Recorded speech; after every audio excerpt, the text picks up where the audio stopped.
Mesdames et messieurs, bonjour. Au sommaire de ce 13h au Bénin, le Bénin célèbre ce samedi 22 juillet la journée de l'artisan béninois sur l'ensemble du territoire national. Instituée par décret numéro 2022-330 du 8 juin 2022, cette journée est la plus grande manifestation nationale du secteur de l'artisanat.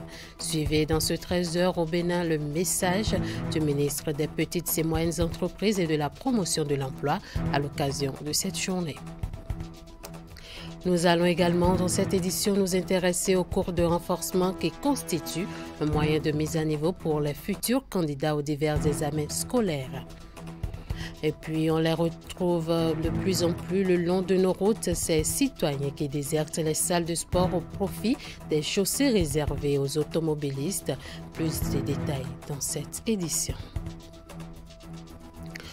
À nouveau, bonjour. Ce jour, samedi 22 juillet 2023, le Bénin célèbre la journée de l'artisan béninois sur l'ensemble du territoire national. Instituée par décret numéro 2022-330 du 8 juin 2022, cette journée est la plus grande manifestation nationale du secteur de l'artisanat qui vise à honorer les artisans pour leur contribution au développement économique et social du pays. À la veille de la célébration, le ministre des Petites et Moyennes Entreprises et de la Promotion de l'Emploi a délivré un message aux professionnels des métiers de l'artisanat. Je vous invite donc à suivre ici un extrait de ce message du ministre Modeste Kérékou au micro de Ouliat Sanoussi et Moufid Sagouran.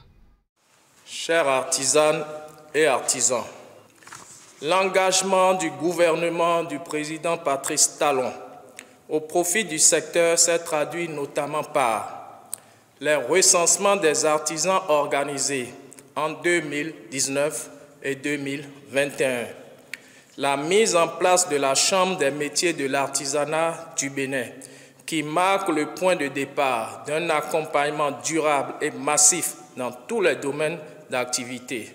L'actualisation de la politique nationale de développement de l'artisanat, qui se veut plus inclusive et dont le processus de finalisation est en cours.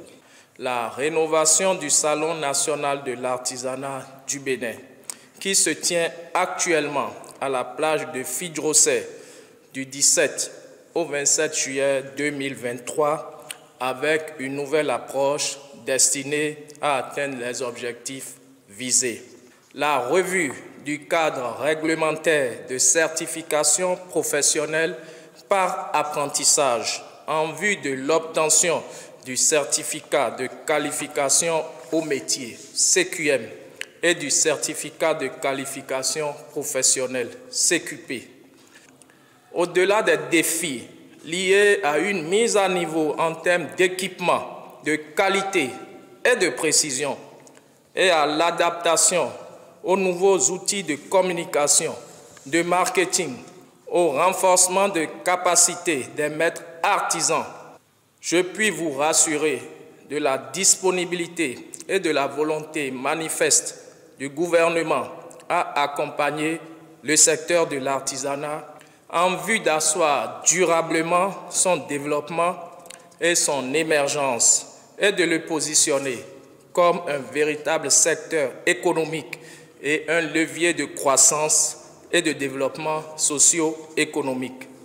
Mesdames, Mesdemoiselles, Messieurs, le Salon national de l'artisanat du Bénin étant toujours en cours jusqu'au 27 juillet 2023 sur l'esplanade de la plage de Fidrosset, je m'en voudrais de ne pas saisir l'occasion que m'offre la célébration de la journée de l'artisan béninois pour lancer un appel à toute la population, aux touristes et autres visiteurs qui séjournent en ce moment dans notre pays à le visiter afin de découvrir et de profiter de la richesse de ce salon fait de rencontres, découvertes et de beaucoup de plaisir. Vous y découvrirez le génie et le talent de nos valeureux artisans. Ils méritent votre soutien et vos encouragements multiformes, notamment par l'achat de leurs œuvres. Revue du premier semestre de l'année 2023 des projets du portefeuille Consolidation de la démocratie, État de droit et promotion de la bonne gouvernance, une plateforme d'échange instaurée pour faire le bilan à mi-parcours des différents projets issus du cadre de coopération Bénin-PNUD. Les travaux sont ouverts ce vendredi par le ministre du Travail et de la Fonction publique, Clément Tchadé, Rachidi Soubero pour les détails. Ils se sont retrouvés pour un exercice administratif mandataire de recevabilité et de transparence. Il s'agit des acteurs impliqués dans les projets de portefeuille consolidation de la démocratie, état de droit et promotion de la bonne gouvernance du cadre de coopération Bénin-PNUD. Ils sacrifient à la tradition de la revue du premier semestre de l'année 2023. Objectif: faire le point des résultats des différents projets du portefeuille. L'observation majeure qui retient mon attention est l'élargissement du portefeuille en termes de nombre de projets et de ressources. D'environ 8 projets en 2022, on est passé à une douzaine de projets. Par ailleurs, d'autres initiatives, au moins 7, sont en cours et seront concrétisées d'ici la fin de l'année, soit près d'une vingtaine de projets d'ici à décembre 2023. Je crois que c'est vraiment un progrès significatif qui a été fait lors de la dernière année et c'est grâce à tous les collègues qui sont ici, grâce aussi à l'efficacité vraiment de l'équipe dont je dispose aussi au niveau du PNUD. Cette revue est donc l'occasion pour les parties prenantes de mieux comprendre le fonctionnement des projets et leur impact et surtout favoriser l'implémentation de la vision stratégique par tous les acteurs en lien avec les orientations du gouvernement. Les objectifs visés par la présente revue que je co-préside avec le représentant résident du PNUD sont importants pour la suite des actions. C'est pourquoi nous voudrions pouvoir compter sur vous au regard de vos compétences respectives quant à la qualité des résultats qui sortiront de vos travaux. Je voudrais, du haut de cette tribune, témoigner ma reconnaissance à Monsieur le représentant résident du PNUD pour l'engagement et la confiance renouvelée, surtout en cette période de grandes réformes orientées notamment vers la modernisation de la dynamisation de l'administration publique béninoise et la promotion des valeurs citoyennes. Au premier semestre de l'année budgétaire en cours, les performances enregistrées se présentent comme suit. Taux d'exécution physique, 66,92%. Taux d'exécution financière, 52,36%. Ces performances n'auraient pu être enregistrées sans l'engagement personnel et collectif des acteurs que vous êtes. Le renforcement des capacités de l'Assemblée nationale des organes de gestion des élections au Bénin, l'élaboration de l'accès à la justice des personnes vulnérables, la lutte contre la corruption et l'extrémisme violent au Bénin sont les défis que compte relever la coopération existante entre le Bénin et le Programme des Nations Unies pour le développement. Un agenda qui répond aux exigences des ODD. Une délégation du Programme alimentaire mondial conduite par la directrice exécutive au Bénin, Cindy McCain, est allée échanger avec 5 ministres du gouvernement béninois sur les tenants et aboutissants du Programme national alimentaire intégré au Bénin. La rencontre a eu lieu au ministère du Plan et du Développement. Compte rendu de Florence Bossa. Après 7 années d'exécution du Programme national alimentaire intégré au Bénin, Cindy McCain, la directrice exécutive du Programme alimentaire mondial, est au Bénin. Objectif, constater l'état d'avancement de ce programme dont le PAM est le partenaire technique et financier. Je retiens qu'on a eu une très bonne relation de travail avec le gouvernement, avec une grande ambition de réaliser 100% de couverture dans le pays, ce qui est une très bonne chose et nous continuerons à travailler ensemble. C'est un modèle que nous retenons et j'apprécie. À la rencontre, 5 membres du gouvernement, Abdoulaye Bio-Tchane, Yves Kwaro-Chabi, Véronique Toyin-Fodé, Gaston Dossoui et Tchegoun Adjadi Bakari. Ils n'ont pas manqué d'exprimer leur satisfaction de ce programme qui est d'ailleurs l'un des points phares du programme d'action du gouvernement. Je veux donc vous dire notre satisfaction, la satisfaction du gouvernement du Bénin pour la coopération que nous avons avec le PAM sur ce programme et de façon générale sur les activités du PAM au Bénin. Aujourd'hui, le peuple béninois, à grande majorité, je dirais pour la plupart, se réjouit du bon fonctionnement de ce programme. Et ça également, c'est dû à ce partenariat. Le programme national alimentaire intégré, qui a pour but de renforcer l'alimentation scolaire au Bénin, a déjà impacté 75% des écoles sur l'ensemble du territoire national. Je l'annonçais en titre, nous sommes à la mi-juillet, moins de 2 mois avant l'année scolaire 2023-2024, ce qui devait normalement être un temps de repos pour les élèves. Mais depuis quelques jours, les futurs candidats ont renoué avec le chemin des classes, ceci pour acquérir de nouvelles connaissances à travers les cours de renforcement. À quoi servent ces cours de renforcement? Élément de réponse dans ce reportage de Candide Rourentor et Henri Ganti. À l'image de cette salle de classe, les établissements privés comme publics devraient être vides en ce moment. Mais depuis plus d'une semaine, les cours de renforcement ont démarré dans bon nombre d'écoles privées. C'est le cas par exemple au complexe scolaire Jean Piaget 2 et au complexe scolaire Sainte-Félicité dans la commune d'Abomey-Calavi. Je suis venu acquérir de nouvelles connaissances pour mieux préparer la rentrée. Les cours de renforcement, je suis venu apprendre plusieurs matières à réussir mon BPC. Spécialement dispensée aux futurs candidats aux différents examens du secondaire, cette initiative permet notamment à ces derniers de maîtriser la notion du premier trimestre de l'année à venir. Les cours de renforcement permettent aux enfants de quitter la maison, de renouer avec l'école un peu plus tôt que le calendrier officiel et d'apprendre de nouvelles choses qui sont appelées à voir ou qui sont censées avoir pendant l'année suivante. Les enfants ont surtout des difficultés au niveau des exercices de type partie de résolution du problème. Ils n'arrivent pas à collecter correctement les documents. Et déjà en faisant les cours de renforcement, au cours de l'apprentissage, on les amène à analyser eux-mêmes les différents formats de documents qu'ils peuvent rencontrer en évaluation. Dans les différentes salles de classe, les enseignants reçoivent des consignes bien strictes. L'enseignant qui va dans une salle de renforcement doit dérouler le programme normal et de manière à ce qu'il soit allé le plus loin possible, peut-être au début du programme du deuxième trimestre, pour que l'apprenant ne perde pas de temps au niveau de ces acquis-là avant d'affronter les nouvelles SA de sa classe. On fait d'abord un rappel. Et quand on est sûr que le rappel est bien fait, on entame avec les notions qu'ils verront au cours de l'année qui sera entamée. Tout comme les cours de vacances, les cours de renforcement se déroulent uniquement en matinée, mais ceux-ci s'étendent sur 2 mois pleins.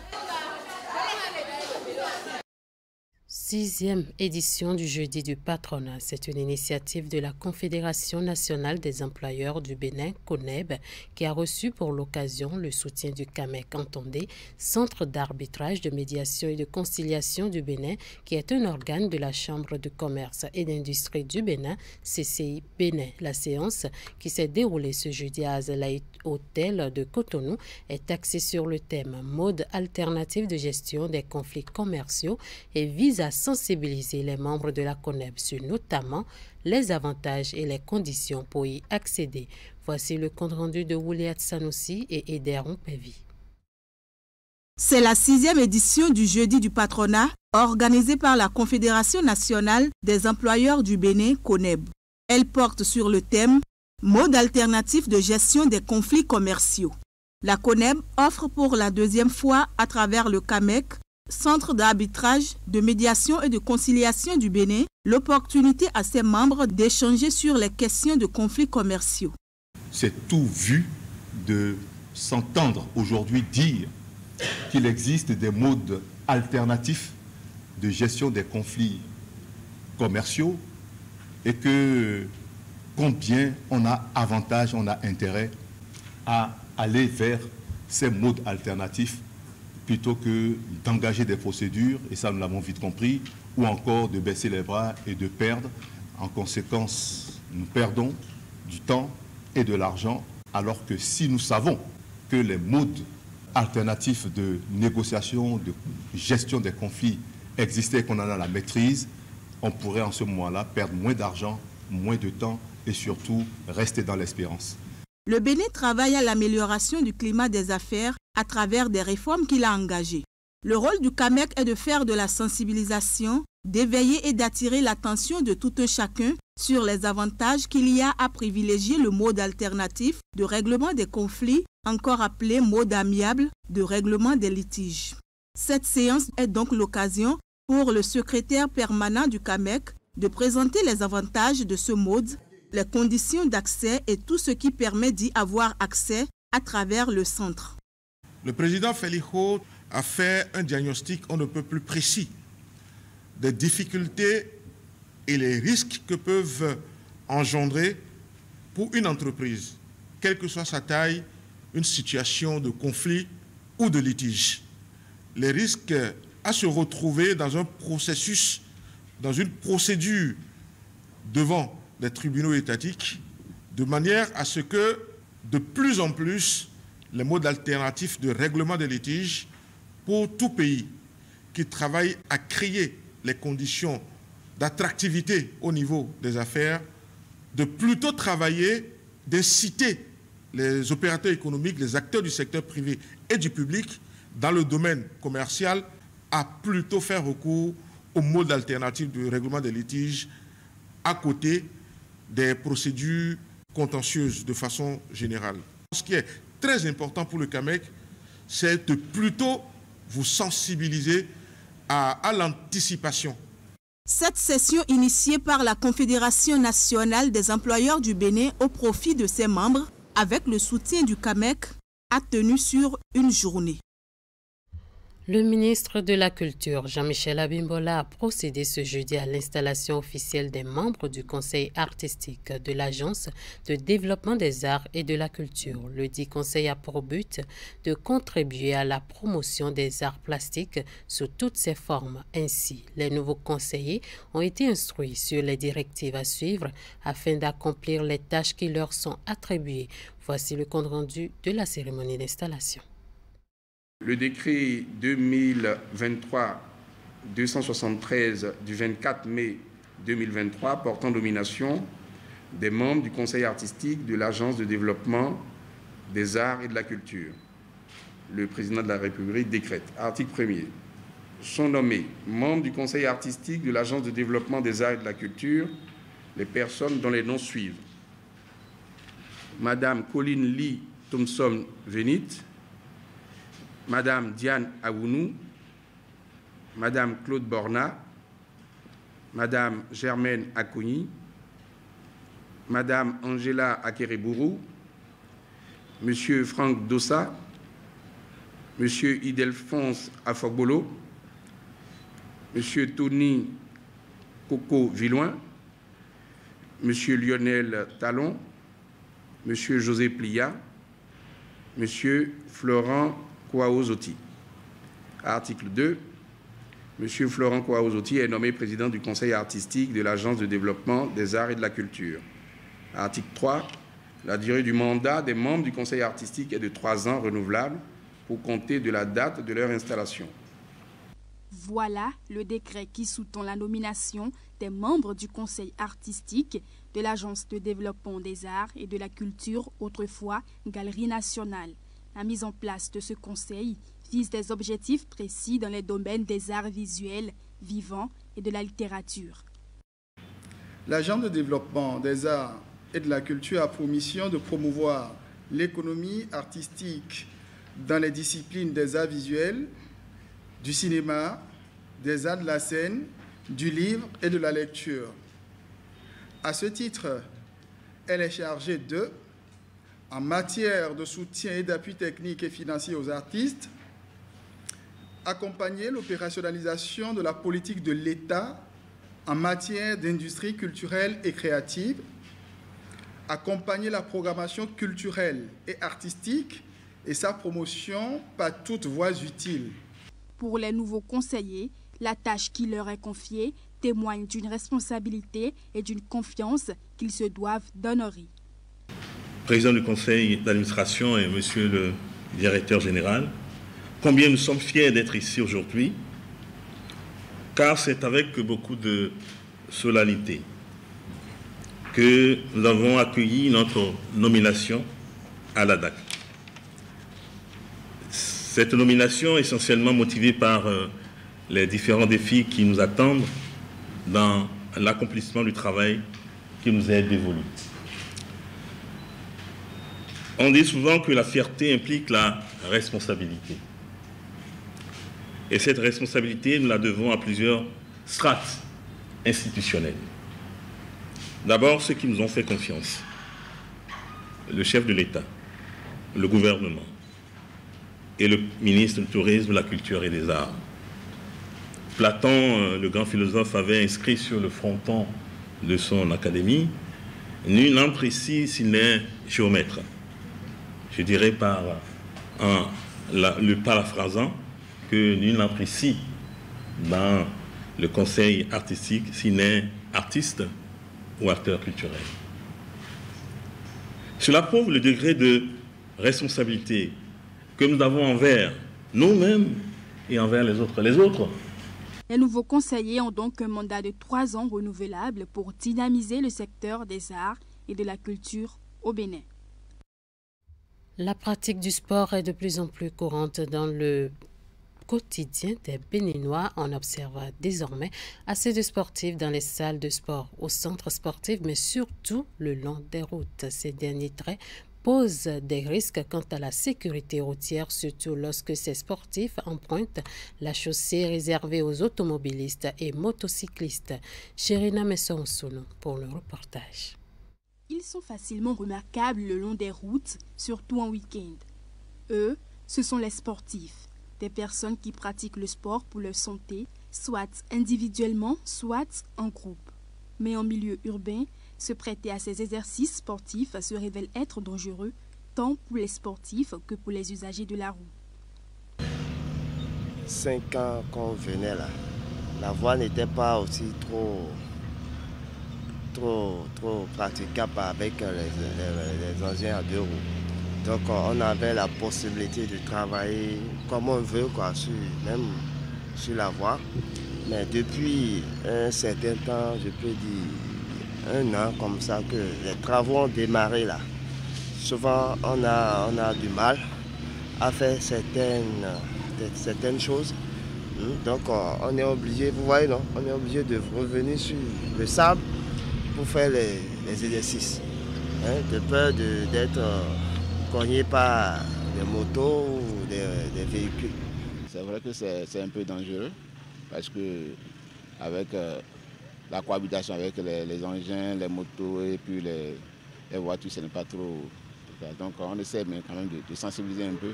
Et les voitures et les motos, quand on voit au moins, on essaie de quadriller la marche quand on veut faire la marche. Sur certaines routes, une piste pour piétons est aussi prévue afin de réduire les risques d'accidents. Bien que les sportifs en fassent usage, l'étroitesse de la voie les expose à d'énormes difficultés. Effectivement, nous avons un problème d'infrastructure. Avant cette route des pêches, on avait l'habitude de nous débrouiller dans le sable, vaille que vaille. Aujourd'hui, nous avons déjà ceci-là comme piste que nous utilisons pour effectuer nos marches et également nos exercices physiques. Nous avons également cette extension le long de la plage là et nous espérons que ce projet-là qui consiste à élargir cette piste piétonne jusqu'à un certain niveau, que ce projet-là puisse se réaliser. Pour les usagers des routes, la cohabitation routière n'est pas une tâche facile. Ils sont obligés de redoubler de vigilance et d'attention pour éviter le pire. Sinon, un accident est vite arrivé. Est-ce bien que les piétons empruntent la chaussée réservée aux automobilistes? Ils courent de graves dangers. Je conseille vraiment que les piétons, surtout les sportifs, respectent la place qui leur est réservée. Oui, l'activité physique est importante pour maintenir une bonne santé. Mais pratiquer cette activité dans un endroit non approprié, tel que les routes, met en danger les sportifs et les usagers de la route. La mise à disposition de centres sportifs accessibles à tous et de couloirs sportifs se présente alors comme une meilleure alternative. La 3e édition du championnat pluridisciplinaire s'est achevée. Cette compétition organisée par le COSACE a regroupé 14 centres universitaires dans les disciplines que sont le football, le basketball et le handball et le Scrabble. Ce championnat pluridisciplinaire qui a démarré le 19 juin dernier a connu son épilogue ce mercredi 19 juillet 2023 sur les aires de jeu de l'université d'Abomey-Calavi. À l'issue des différentes finales disputées, une cérémonie de remise de trophées a permis de distinguer les vainqueurs de chaque discipline sportive. Le Robello revient ici sur les temps forts.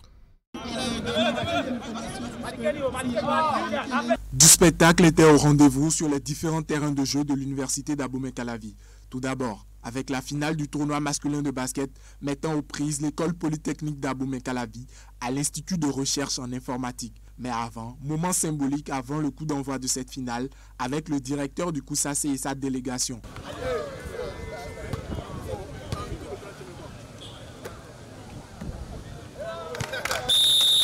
Un rituel qui s'est aussi répété pour la finale du tournoi de football masculin. Pour cette finale, l'équipe de la faculté des sciences et techniques de l'UAC habillée en jaune et tenante du titre affrontait son homologue de la faculté des lettres, langue, arts et communication tout de rouge vêtu.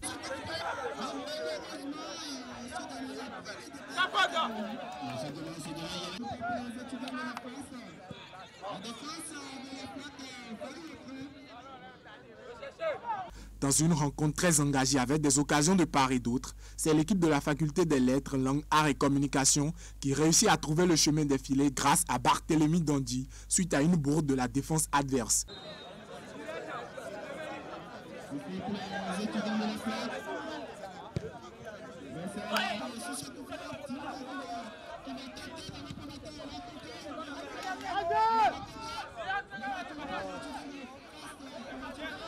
Malgré des assauts répétés des deux côtés, le score qui a soldé ce duel très tendu jusqu'au coup de sifflet final est de 1-0. Pour le capitaine de l'équipe victorieuse, tout s'est joué dans la gestion émotionnelle. Dans un match, il y a des temps forts, il y a des temps faibles. Donc, je peux dire que dans la gestion. Dans l'autre camp, un manque d'efficacité justifie la défaite du soir. On avait eu au moins 4 occasions face à face. On pouvait les concrétiser, mais la chance ne nous a pas souri. Pour Léopold Gangoumene, directeur du COSACE, l'objectif est atteint pour ce championnat disciplinaire. Je pense que ça s'est bien terminé. Et d'abord, l'objectif du championnat pluridisciplinaire, c'est le développement du sport universitaire. Et comme objectif spécifique, c'est de détecter les talents pour constituer les équipes universitaire compétitive. Au bout d'un mois de compétition dans 4 différentes disciplines sportives, l'équipe de l'EPAC est sacrée championne au tournoi de basket masculin, celle de la FACH au tournoi féminin. Au tournoi de handball féminin comme au football masculin, c'est l'équipe de la FLAC qui repart avec le trophée. Des enveloppes financières et des trophées ont été distribués lors de cette cérémonie de clôture. Pour rappel, l'équipe de football de la FLAC représentera l'université d'Abomey-Calavi aux Jeux intercampus.